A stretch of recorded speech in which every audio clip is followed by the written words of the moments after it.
Hello and welcome back to Matt Hayes' Tottenham Blog and to another Tottenham transfer roundup, and one that's probably not going to be in the high-spirited moods of some in the past. It's been an up and down day in the transfer window for Tottenham over the last 2 days, and look, as we see from the title, we're still waiting for those bids that we're expecting to go in for Raphinha and Richarlison. We've all but confirmed that Christian Eriksen will not be coming back to Spurs, and as you can see below me, Lyle Thomas is reporting that if Tottenham cannot soon agree a deal to sign Djed Spence from Middlesbrough, that they are prepared to walk away from the deal.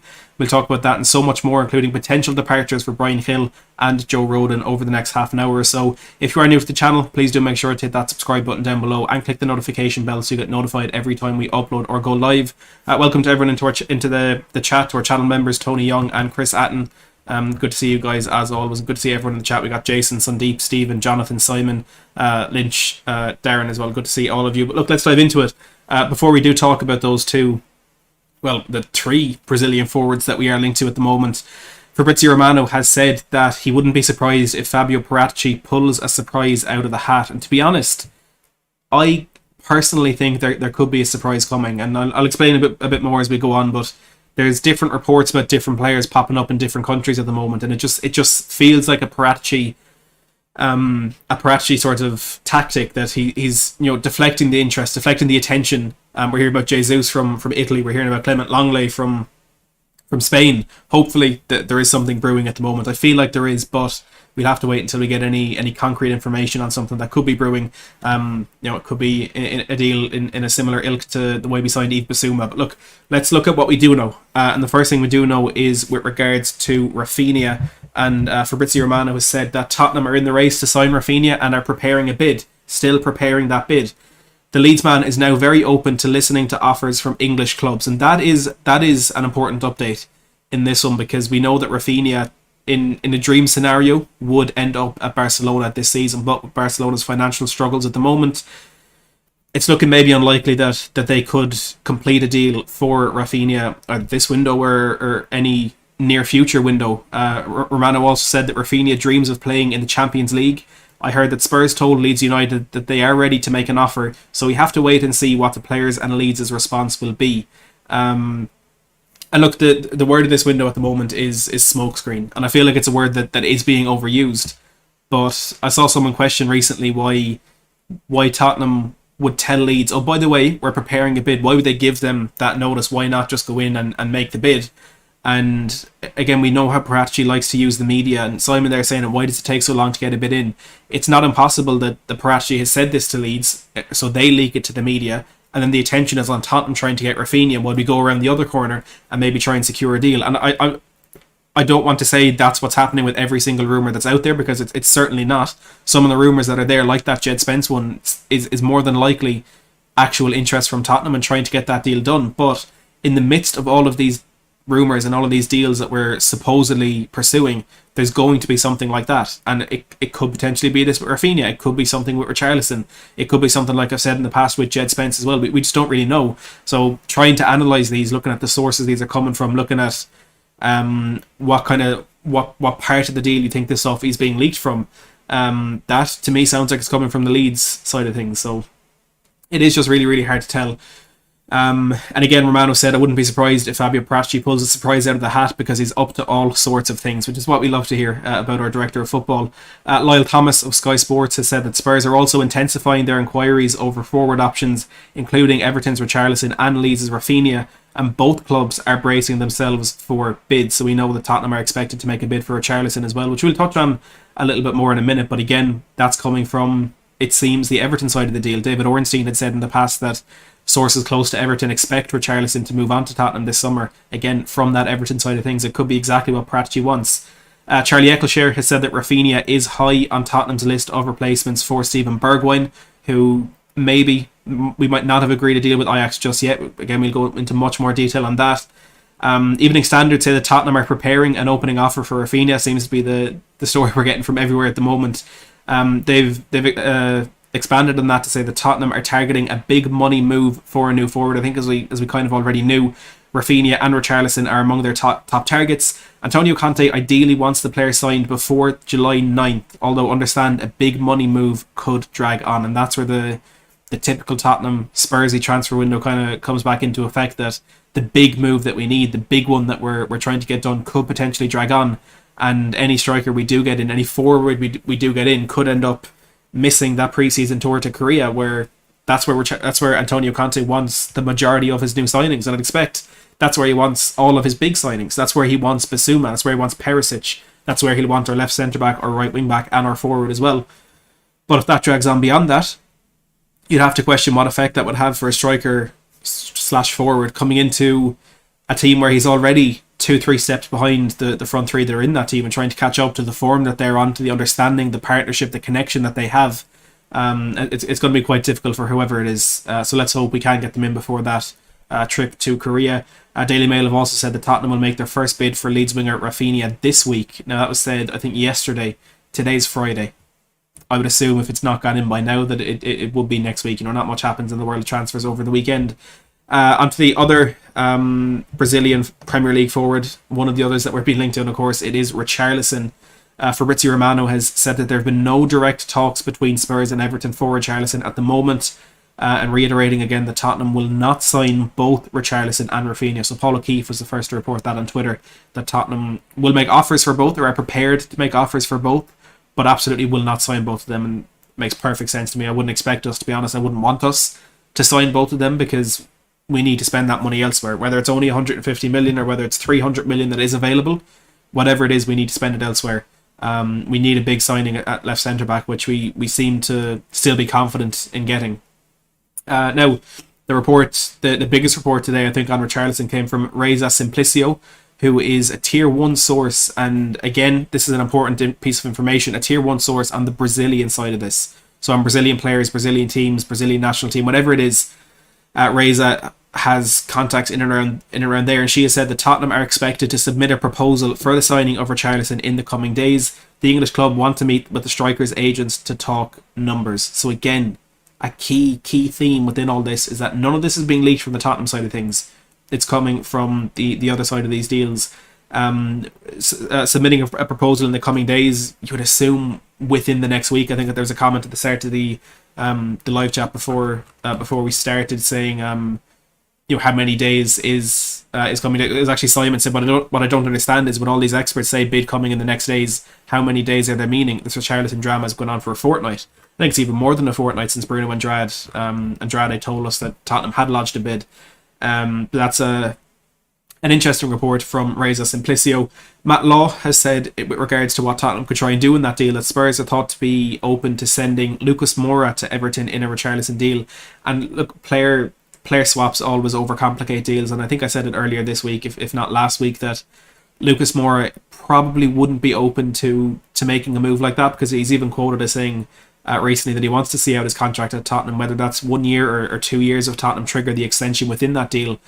He seems to want to go back to Brazil, and if he makes a move to Everton, if he makes a move to anyone that isn't Sao Paulo, it's probably going to delay how long it will take him to get back there, because Everton, realistically, signing him on a 2-year deal, when they're letting go of Richarlison, they want a proper replacement. If it's not going to be someone they can get in a swap deal, they'll want to get pure cash from Tottenham and then go and spend that elsewhere. So personally, I don't see Lucas Moura swap deal happening with Richarlison. Hopefully, if that is what Tottenham want to happen, hopefully it does happen. But personally, I just don't think it's realistic at this point. Matt Law has also said that Everton are determined not to be pressured into discounting Richarlison's sale regardless of the Kenyan group takeover. Tottenham have shown interest, but nowhere near the price Everton want. Toffee's waiting to see if Chelsea bid. Now, there were reports from someone on Twitter today that Chelsea have lodged their first bid for Richarlison, which was cash plus a player that was out on loan last season, which is probably Conor Gallagher or Armando Broja, who was fantastic at Southampton. And look, if Everton are looking for a replacement for Richarlison, I think Broja is a good place to start in that. Premier League experience, played really well with Southampton last year, is seen as a very good prospect for the future.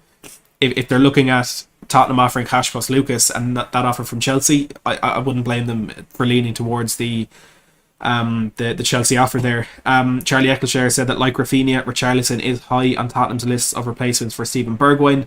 And again, Lyle Thomas saying that Spurs are intensifying their inquiries over forward options, including Richarlison and Raphinha, with both clubs bracing themselves for the bid. Now, look, the 460 of you that are watching right now, put in the chat, do you think we're going to get Richarlison? Do you think we're going to get Raphinha, or we're not going to get either? So say Richarlison, Raphinha, or neither. I just want to see what the general feeling is around, not who you want, but who you think we're going to get, I suppose.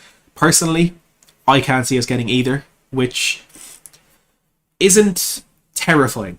It's kind of concerning, but it's not terrifying, because you'd expect that there are other options there. And there are other players we have identified. We'll talk about those in a second. Paddy and Ryan, good to see you in the chat. And there's a lot of needers coming through there. And actually, Vanilla said put up a poll. So I'll put a poll in the chat. Do you think we will sign Richarlison, Raphinha, or neither? It'll be interesting to get the opinion on this, because I know there's been a lot of polls on Twitter asking, who people would want to sign, and I think with that it is split fairly 50-50. But actually, who you think will sign, the poll should be up there now. So have a vote in the poll, and we'll look at the results of that at the end. Now, with regards to the other attacking options that Tottenham have identified, Lyle Thomas has said that Tottenham have inquired about Cody Gakpo from PSV Eindhoven. The winger scored 21 goals and assisted 15 in all competitions last season. I'm not going to claim to be a Gakpo expert, but he seems a very promising player. He's one that a lot of Spurs fans with knowledge of those leagues seem keen to get. I know Gakpo has also been linked to Leeds, who, to be fair, seem to be doing very good scouting work at the moment. They've also been linked with Charles de Ketelaere, who I would only love to see in a Spurs jersey, so maybe want to keep an eye on there with Gakpo. Lyle Thomas has also said that Tottenham like Jack Harrison a lot, but Leeds have put a huge valuation on him, and I think those Harrison links have been there for a couple of weeks now, not really materialising in any way at all. On Gabriel Jesus and the never-ending links there, which is quite bizarre to say that, because the first two that we have, Alistair Gold has said that Tottenham are not planning to make a move for Gabriel Jesus. Fabio Parati's focus is elsewhere, and Charlie Eccleshare saying Gabriel Jesus is not a target. So two of the best Spurs reporters saying, look, it's not going to happen. We're not going to try and make it happen. But Mirko Kaleme today, who isn't seen as a reliable source, I think working with Diario AS and Calcio Mercato, if I'm not mistaken, said that Tottenham made contact with Gabriel Jesus' camp yesterday. While they made a lower bid than Arsenal, they believe they can convince Jesus to pick them due to Champions League football being on offer. And that is where I'm starting to think these are little bits being put out into the media, so something can happen behind the scenes for Tottenham to get a deal done, like they did with Basuma, or like last summer with like they did with Brian Hill. Chris, good to see you, my friend. So yeah, just look, one to keep an eye on. I really don't think it's not going to happen. Tottenham, Alistair Gold and Eccleshare saying he's not a target. We're not making a move. That is it. That is fairly conclusive. The Evening Standard have said, like I mentioned earlier, that the pursuit of a big money forward could drag on beyond the 9th of July ahead of the pre-season tour of Korea, which is kind of concerning. But look, we'll wait and see how things pan out before we start to panic too much. Like those Jesus links in Italy, we've had Clement Longley links in Spain today, and ESPN, a Barcelona correspondent for ESPN, I'm not exactly sure how to pronounce the name, said that Barcelona and Spurs have been in talks for weeks over a loan move for Clement Longley. Barca would prefer a permanent deal, but will accept a loan deal, with Spurs prepared to pay a large chunk of his wages. He's open to leaving Barca, and a meeting with Conte is possible. Now, that the report there is seen as a tier 1 source, but I'm struggling to see how that could be true at this point. I wouldn't be surprised if we don't have a centre back, maybe when we're back from Korea or moving into the start of August, we could then pursue a move for Clement Longley. For me, that is simply a backup option. If we can't convince Pau Torres, if we can't, as we expect, not convince Alessandro Bastoni, Evan Ndika, whatever other targets we have, Longley then could be the last resort that we get in on loan for this season to permanently address it next summer, or maybe even in January. So I'm not too keen to take that report very seriously. And Zeus on Twitter, a very good Tottenham source, said that he's not a priority for Tottenham right now. He's not a target that we're actively looking at. So I think we can probably dismiss that report for now. With regards to one of our reported left centre back targets in Sven Botman, Fabrizio Romano has reported that Newcastle are closing in on a deal to sign Sven Botman. Final proposal worth €40 million with add-ons will be accepted by Leeds or by Lille rather, while the contracts are being prepared. The deal is at the final stages, so the chance to sign Botman seems to have gone. But that's fine, because as King Connell says, the calm before the storm. I'm sure Fabio Paratici has some things up his sleeve on how we can amend this situation. One situation that maybe might not be amended is that of Djed Spence, and Lyle Thomas has reported that Tottenham and Middlesbrough remain apart on their valuations of Djed Spence after their latest round of talks yesterday. Tottenham will walk away if it cannot be done. I don't think he gave any precise figures on what Tottenham value him at and what Middlesbrough value him at, but it seems to be a difference between 10 and 15 million pounds, which is a fairly significant difference when you're it's a 50% difference on Tottenham's valuation. Putting it that way, it's a lot. So you kind of start to wonder if this is one that Tottenham can actually get done. The Bertie Hotspur says, big up Maddie, let's smash the like button. Thanks Bertie, I appreciate it. Everyone do smash that like button. We got 576 watching. And how many likes we're on? If this is low, we're only at 95 likes. Smash that like button, let's get that to 150. We'll take a look in on that poll in a second. But yeah, it's not looking good for the Djed Spence deal, and I can't say that I'm overly disappointed with this. I had my concerns, I had my worries about this, whether or not it's a Conte signing as well. Not entirely sure on that. I thought all along that it was, but haven't heard a few bits. I think Lyle Thomas said something as well when I was on Last Word on Spurs with him on Wednesday, that maybe it was one that Levy convinced Conte of, and we know that Daniel Levy is the one leading these negotiations. Reportedly he has connections to Spence's representatives. That's why he's leading those negotiations. But as Simon says, it's got Levy's fingerprints all over it. You can see, even if we weren't told that it was Daniel Levy leading this, you could tell by the penny pinching, you can tell by the haggling, and you can tell by the fact that it may not be happening. Kuva says, Maddie, do you think the real hold up with everything is purely down to us trying to sell before we buy? First of all, Kuva, great to see you in the chat. Bobby as well, saw your name in there a second ago. I don't think we need to sell to buy in this window. Again, kind of whispers today that the £150 million investment was that was to prevent that. That 150 million was so we could buy before we sell, rather than our usual sell to buy. I don't really think that's the case this window, and I'd be very, very concerned if it is, because having put that money into the club, if that was, I'm not quite sure how to properly vocalise what I'm trying to say, but if that money didn't go in so we could get early transfers done regardless of players going out, that's a concern. You question why that money went in. Was it just a PR move? I don't think it was. I think that money is still there for transfers, so I wouldn't be convinced that we need to sell to buy at the moment, but there has to be a reason for the delay. There has to be, and I'm struggling to put my finger on it. But look, Tottenham do have alternatives to Djed Spence. Lyle Thomas is saying the 29-year-old Lens right back Jonathan Klaus is one alternative to Djed Spence on Tottenham's list, as is 21-year-old Wilfried Singo from Torino, who we've been interested in since January. But look, let's see how this pans out. Middlesbrough manager Chris Wilder himself was speaking about the situation with Djed Spence, and he said, well, we want the going rate. The negotiators, with my input, we've set a price and a fair price. We don't want to hold anybody back. So Chris Wilder, they're saying, look, probably what we know, that the negotiations are ongoing, and that the price just isn't being met. They've named their price, they've said what they want, which is believed to be about £15 million plus add-ons, and whatever team is negotiating, as we know as Tottenham, just don't seem to be keen to meet that. Wilder continued to say that Djed has made it clear that he wants to go play in the Premier League. He's earned that opportunity, which he has done. You cannot get away from the fact that he's had an incredible season, and with that comes interest, but it has to be at that right price. While we'll not pay over the odds, we as a football club have got to set a fair and reasonable price for that to happen. I'm confident all three parties will get round the table and get this sorted out. If that happens, then I'm sure we'll all walk away happy with the deal. So while they're seemingly confident that this unnamed team's in negotiations, which again we believe is Tottenham, should get this one done. Bobby says, could it be that the recruitment team simply thinks Spence isn't good enough, Matt? Look, maybe it is.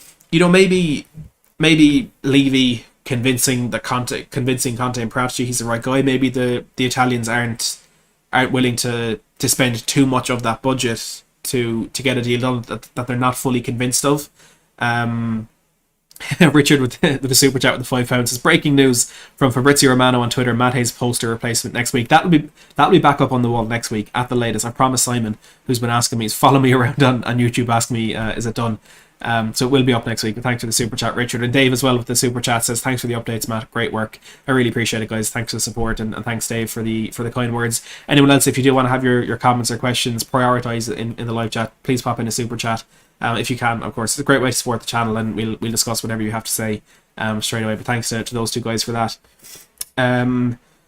Few other reports, not really reliable sources, but they're out there, so I'll bring them to you.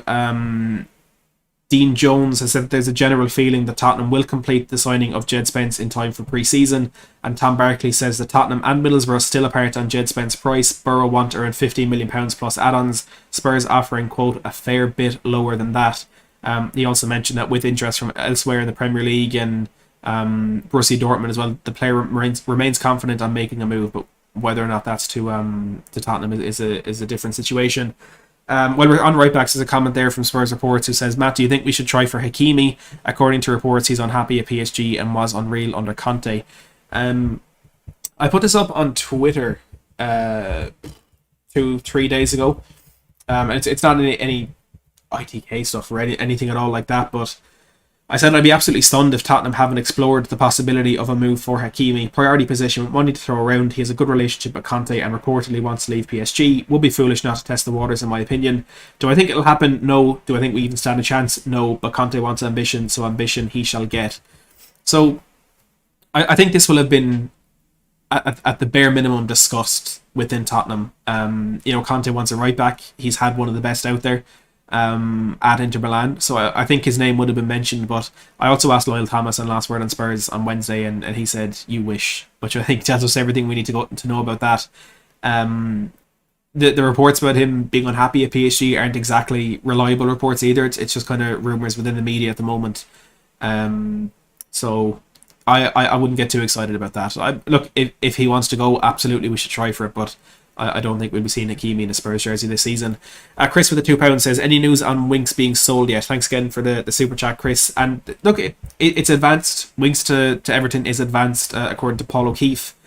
The main hold-up at the moment seems to be that Everton want a loan, Tottenham want a permanent deal. So that's the struggle in there at the moment. There's talk of maybe Winks being put into a swap deal with Richarlison as well. But it's looking more and more likely every day that passes that Winks will be on his way out. But we'll dive into that in more detail in a couple of minutes. Thanks for the super chat, Chris. While we're still on potential incomings, a name that cropped up last night, a name that cropped up yesterday in talks in Italy. So Fabio Paratici is in Milan, or at least yesterday was in Milan. And Gianluca Di Marzio has said that Fabio Paratici spoke with AS Roma about Nicolo Zaniolo during a trip to Italy. Paratici asked for information, but there are no negotiations yet. Angelo Mangiante also saying that Tottenham are interested in Zaniolo. First contacts yesterday between Fabio Paratici and the Roma director Tiago Pinto. Paratici is in Italy. He has been a big fan of Zaniolo for a while. So there's quite a few discussions that Paratici had yesterday. A few outgoings with Brian Hill and Joe Rhoden, as we mentioned at the top of the show. But look, Zaniolo is an extremely talented footballer. He's extremely talented, still only 22 years of age. Feels like he's been around for ages, to be honest. He's an experienced 22-year-old. But like Graham says in the chat, he's had two really bad ACL injuries, one in each leg, if I remember correctly. And look, of course, there'd be a medical that would be ongoing. Tottenham would do their due diligence. It wouldn't be a deal that go into blind, but with the fact that we already have four midfielders, we seem not too keen to pursue an Erickson deal because it's a position we don't really need to recruit for. I'd be quite surprised if Tottenham did go and get Zaniolo or really try and get Zaniolo or anyone else in that position for that matter. So okay, it's one to keep an eye on. It seems to be one of the first things that Paratici spoke about while he was there. So it must have been somewhat important to him, but I'd take that with a pinch of salt for now. Now look, on Christian Eriksen, like I said, he's not going to be a Spurs player. He's not going to be joining Spurs. Fabrizio Romano saying what we heard from Alistair Gold a few days ago, that Tottenham held one conversation with Christian Eriksen's agent and are now focused on different targets. There's been no follow-up or bid. Sky Sports saying that Christian Eriksen is understood to be deciding between whether to join Man United or stay at Brentford. Both clubs have made him very good offers. There's a lot there that they've said. I just want to find the Tottenham relevant bits. He's unlikely to resign for Tottenham, who primarily play with two central midfielders under Antonio Conte and have committed to both Rodrigo Bentancur and Yves Bissouma this year. Erickson's comfort in London, that money is not his priority, and the strength of his relationships with people at Brentford put them in a strong position. So we won't be seeing this man back in the Spurs jersey, which is quite disappointing. But as long as he doesn't go to United, I'll be very annoyed if he goes to United. Hopefully he stays at Brentford. On the point of a few other centre-backs, Ilya Zabarny of Dynamo Kiev, who Alistair Gold has linked us to a couple of times, their assistant manager, Emil Karas, said that Zabarny at 19 is already an adult footballer. He lacks experience. He has only played at a high level for 2 years, but he is ready to play at the highest level. A lot depends on us, and a lot depends on the clubs that are interested in him. Today it is Tottenham. Tomorrow the media will write something else. Now it is the transfer window. They write a lot. So he's mentioned Tottenham, but not really confirming or denying whether there was interest there from Tottenham. And Fabrizio Romano has said that Tottenham really like RB Leipzig's Mohamed Shimakan, having scouted him for a long time. Now onto departures and onto the never-ending saga of the future of Steven Bergwijn. And we spoke on Wednesday about the report from Charlie Eccleshare that Tottenham and Ajax had agreed a fee, with the finer details of the deal still to be completed. Mike Verwey, who I'll continue saying is the number one source on this move, has said that Tottenham and Ajax have not agreed a fee for Bergwijn yet, despite other reports. But he's also said that it's almost guaranteed that a move will happen. So it seems inevitable that the Tottenham and Ajax will come to that agreement. It's just a matter of when and for how much. Charlie Eccleshare, who reported that the fee had been agreed, says that Tottenham want a replacement signed for Bergwijn before he departs. With Raphinha and Richarlison high on their list, Gabriel Jesus is not a target. And that deal for Bergwijn, according to Eccleshare, is expected to be made official on or after the 1st of July, and Tottenham want a deal done before then, which is, look, it's a week from today. No, 8 days. But let's hope that things go Tottenham's way and that we get that striker in, that forward in before Bergwijn goes. Now, as was asked about there a second ago, onto Harry Winks, a man who, look, passion. He's always shown passion for the club. He's lived our dream as a Spurs fan playing for the club, but the time has come for him to move on. Like I said, Paul O'Keefe said that Harry Winks to Everton is very advanced. Tottenham are looking for a fee between 20 and 25 million pounds. Michael Bridge, friend of the channel of Sky Sports, who hopefully will be on again next week, subscribe if you want to see that, says Harry Winks is not in Antonio Conte's plans at Spurs. The midfielder has held initial talks with Everton, with the Toffees keen to bring him to Goodison Park. Charlie Eccleshare says there's more talks taking place between Everton and Tottenham over the deal. Everton want a loan, Spurs want around 20 million. All parties want it to happen. Matt Law has said that Everton have held talks over a possible loan. Standard Sports say that Tottenham want 20 million, but could be open to accepting a lower fee plus add-ons. He could also be used as part of a deal for Richarlison. So that's 5 reliable sources saying that this is advancing and this is potentially going to happen. A few other reports, El Babel, no idea, says Everton would like to sign Harry Winks on loan this summer, but Tottenham want to sell permanently. Winks is keen. And the Daily Mail say that Harry Winks has been discussed as a make-weight in a deal for Everton striker Richarlison. Actually, before we go on to the updates on Brian Hill and Joe Rhoden, let's take a look at the poll that we did. So if you haven't voted in the poll, you have 10 seconds to do it now. We have 362 votes, so get your votes in there. I asked, do you think we will sign Richarlison, Raphinha, or neither? My personal feeling is neither, and to be honest, it's very, very split there. So we've got 363 votes, 34% say Richarlison, 28% say Raphinha, and 39% say neither. So it's very, very split, which is fairly interesting, but I think goes to show exactly where this window is going, to be honest. Now on those departures with Paratici in Milano yesterday, he spoke, according to Di Marzio, with Sampdoria about Brian Hill, and we know there's interest from Marseille over a potential loan deal for him, but Sampdoria now putting their hat in the race. Mikael Darnsgaard from Sampdoria we were interested in last year. Maybe something could happen there. But I doubt it, to be honest. Fabrizio Romano has also said that the director of football is in Milan, where Sampdoria have asked about taking Brian Hill on loan, while there's also interest from Marseille. No decision has been made at this stage. On Hill, he was a somewhat confusing signing when it happened. He came out of nowhere. I know he was a player that was attracting interest from everywhere, and I was very excited about it. I'm not going to lie about that. I still think he has a good future. Paid what was it, 30 million plus Lamella. And the worst thing that happened to him is that he was signed for Nuno, but of course Nuno left after 4 months. So he's left trying to fit into a team that he wasn't signed for, and one that I felt there could be a sort of, they might try and force him into fitting into that team because of how big a deal it was, but Conte won't want that, and that could lead us to see Hill on the way out. And we've got reports again. Lyle Thomas told us on Wednesday that if Tottenham get the right offer, we could end up seeing him on the way out permanently. Now another player who could be going out on loan, who could be going on permanently, is Joe Rhoden.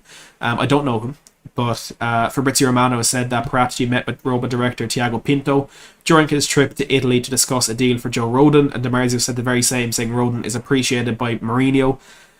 Charlie Eccleshare says that Tottenham aren't actively trying to move Rhoden on, but however, he falls more in the category of if the right offer comes in. So, like Sanchez, like Hill, like a few other players, if the right offer comes in, we will be able to let him go. And a quite interesting report from Alistair Gold. I've always spoken about how Rhoden isn't in this first team, and I see fans saying that he deserves a chance and he should be getting in that first team. My argument back at that was Mourinho didn't want him in the first team, he didn't play him. Nuno didn't, Ryan Mason didn't, and then Antonio Conte didn't. So for me, if there's 4 managers there that didn't trust him in the first team, well, why should we? But Alistair Gold has said that on the day Jose Mourinho left Spurs, he told Hugo Lloris to look after Joe Rhoden because he believed he could become a special player and the best defender at the club, which is very surprising. Now, of course, at that time, Christian Romero wasn't there.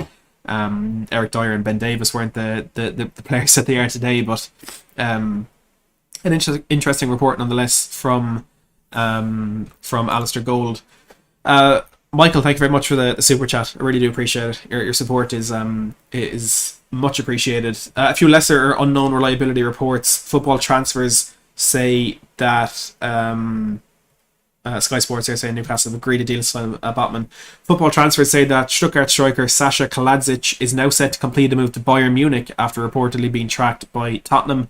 Tutto Atalanta say that West Ham have stepped up their pursuit of Joachim Mele.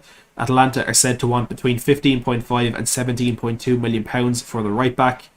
The Daily Mail say that Newcastle could have to sell Alan St Maximin this summer to raise funds, but Tottenham have so far deemed his £40 million price tag too expensive. Poor, I've good to see you, my friend. No need to apologise. Your tuning in is enough. The National News say that Liverpool felt that a deal to sign Yves Bissouma would have been, quote, relatively easy to complete for them this summer, but they decided to pass up on it. Frankfurter Rundschau say that Daichi Kamada wants to transfer to a Premier League club this summer. Tottenham have been linked. Frankfurt want less than £10 million as he approaches the end of his contract. And iNews say that Leeds are keeping tabs on Tottenham linked Keane Lewis-Potter as they look for potential Raphinha replacements. Tottenham have also been linked. So quite a few links, quite a bit going on in the transfer window at the moment without much happening. To be honest, there's a lot of bid expected here, talks ongoing here. Move maybe potentially could be in the next couple of days, possibly progressing to a point that maybe might be more than what it's at now. It's a lot of noise without much happening, but again, like I say, I'm confident that things are going on behind the scenes, and I'm confident that that we could just get a random signing at any point, like we did with Yves Bissouma. Adam Harver with a $1 super chat. Thanks, Adam, for that. I really do appreciate it. But yeah, look, that's pretty much all the reports that are out there. We'll stay around for another 10 minutes or so if you want to get your questions into the chat, whether they're transfer related, Tottenham related, whatever you want. Get some questions in there and we'll run through them and see what people want to know about, see what you want us to discuss. While we're waiting for those to come in, as always, please do hit that like button if you are enjoying the stream. It helps every streamer out quite a bit when you do hit that like button. We're over 200, so let's get that to 300 likes. 720 watching should be easy money. Also make sure to hit that subscribe button down below if you are enjoying the show, if you do enjoy the channel. We recently hit 15k, so why not? Let's go for 16k. Spurs Report says, Matt, who do you think we'll sign forward wise? To be honest, I really don't know. I personally don't think we have heard the name that we will sign up top. I think it will. I don't think it'll be Raphinha, and I don't think it'll be Richarlison. It's not going to be Gabby Jesus. It's not going to be Sasha Kaladzic. I think it'll be a name that we haven't heard yet. I have one in mind, but I can't say it just yet. AJ Healy says, Matt, what players do you want us to sign? If I right now had dream pick, left centre back Bastoni, right wing back Hakimi, and forward, I'd probably go with Raphinha because he's just such a joy to watch. But realistically, who we could get that I'd be happy with, it's a struggle because there's not many names there that I can realistically see us signing, to be honest, which is quite disappointing. Daniel says, what would actually stop us signing Richarlison? Don't see any real barriers. Well, look, price could be one. The second could be Chelsea, who have reportedly put in a bid today. Those would be the two biggest ones. Aside from that, I can't imagine there's much, unless he's not our target. Barry with €2 super chat, thanks a million for that, Barry, says, would Lampty at Brighton be a good signing? Personally, I've never been overly convinced on Lampty. Not to say that he's not a good player. He's a very good player. He's very talented, suits the Premier League. He's done well very well at Brighton, but first of all, they'd want way too much money. You know, when we were last interested, it was being quoted in and around £50 million. I'm not paying that for Lamptey, to be honest. I don't think he'd suit what we want from a right wing back as well. So I'd say he wouldn't be a good signing. Terry says, Matty, thoughts on Longley on loan? If, like I said earlier, if he is last resort, if we can't get Bastoni, Torres, and Dika, Botman, who's off to Newcastle, as Caleb says, then yeah, sure, go for it. But at the moment, no. It's conceding too much this early in the window if we went and got Longley now, in my opinion. Tony says, are there any youth players that could step up next season? To be honest, the majority of them seem to be heading out on loan, and that just fits in with what we know about Antonio Conte. You know, Alfie Devine, he's going to go out on loan. Troy Parrott the same. We've released a lot of players, some exciting players as well, to be honest. I don't think we'll see any young players stepping up next season. Simon says, get Kyle Walker back. Look, ideally we would. AZ Spurs says, Pau Torres and Zabarni for me. AJ says, do you think we should try and go for Ivan Toney? No, I don't think so, because the forward we're going to bring in needs to be versatile. He needs to be able to play out in the wing. He needs to be able to play up top. And Toney just isn't that man. I wouldn't trust him out wide. Daniel says, can't see Chelsea really going for Richarlison, and the player clearly wants to leave, so I think the price will come down. I think it's going to happen. I wish I shared your confidence. William says, is it a coincidence that Dan the Man has got involved in Spence and it's going wrong? It's probably not a coincidence, to be honest. It's probably not. SOF says Spence deal has Tomiyasu vibes. I've been saying that for weeks, that it just feels like it's dragging on for too long. Feels like it feels like a failure in that move is inevitable. Spurs Report says Joe Felix can only dream, but will be a big price. I can't see it happening.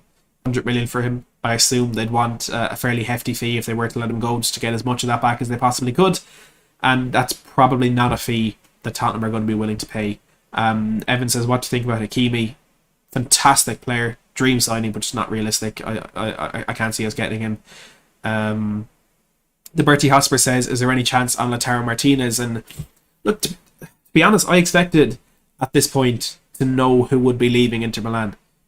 They have to make their profit in the next 7 days, by the end of June. We're on the 24th of June. I'm surprised that they still haven't sold anybody. I'm surprised they're still signing players. Lukaku's a done deal. Dybala might actually be off, but there is still a chance on Martinez. There is still a chance on Bastoni, but the size of that chance probably isn't worth talking about. It's very, very, very slim. So I say there is a chance, but not one that I expect will come through.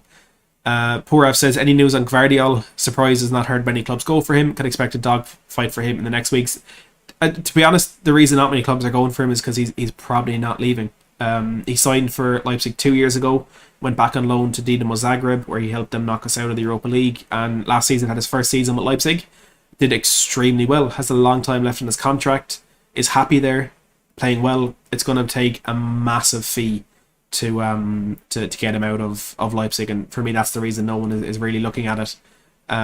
Richard says, what's going to happen to Tanganga? I think he'll be a rotation option next season. I can't see us letting him go. I actually did see reports today, it just popped into my head, about Tanguy Ndombele and Galatasaray potentially being in talks to sign Ndombele. from a few Turkish sources. I'm not sure how good they are. I forgot to put that in my notes, but we could maybe see something materialise there for Ndombele. Spurs reports again saying Romano did say he wouldn't be surprised if Paratici pulled a surprise out of nowhere. Maybe it's something he knows, just ain't reporting regarding Inter Milan. Possibly. With the Alessandro Bastoni news, the whole saga there, he did not say a word until they were confirming that Bastoni was staying. So maybe there's stuff going on around Inter Milan that he can't report on because he knows too much. Maybe that's us just getting our hopes up as well, but it is a possibility. Simon says, massive respect, Matty. Love your shows. Thank you very much, Simon. I appreciate the support, and again, I'll get that fixed for you. John says, smash that like button, please, everyone. Listen to John. Tony says, how many likes and new subs are you on, Matt? That is a fantastic question. So for this stream, we have got 10 new subscribers. Thank you to all 10 of you. And for likes, we are on 248. So let's get that up to 300 as fast as we can. We'll take 2 more questions from the live chat. We're going to make them good ones. Ian Ferguson, good to see you, my friend. Let's get some good questions. Keep those questions coming in. We're going to pick a few, and again, make them good. I don't know if anyone else is like me, but I am constantly refreshing Twitter and refreshing every social media I have, trying to see any bit of transfer news come through for Spurs. AJ Healy says, what would be your midfield pairing? For me, Basuma and Bentancur, first choice, but we're not going to really have first choice. It's going to be so much rotation for resting players, but also for getting certain dynamics in that midfield against different teams. We're going to need more creativity against a low block team. We're going to need more structure and more resilience in there against a team like City or Liverpool. So it all depends, but I think that the best balance is Basuma and Bentancur. Chris says, is Bale coming back? Unfortunately not. Tony says, why is your stream so brilliant? You tell me, Tony. You tell me, but I appreciate it. And finally, Chidi says, thoughts on Jonathan David. Look, he's a good player. Alex, thank you for subscribing. Seems to have just gone off the radar over the last season. There's a lot of talk about him when Lille won the league, but I don't know if if the interest and the excitement is still there around him.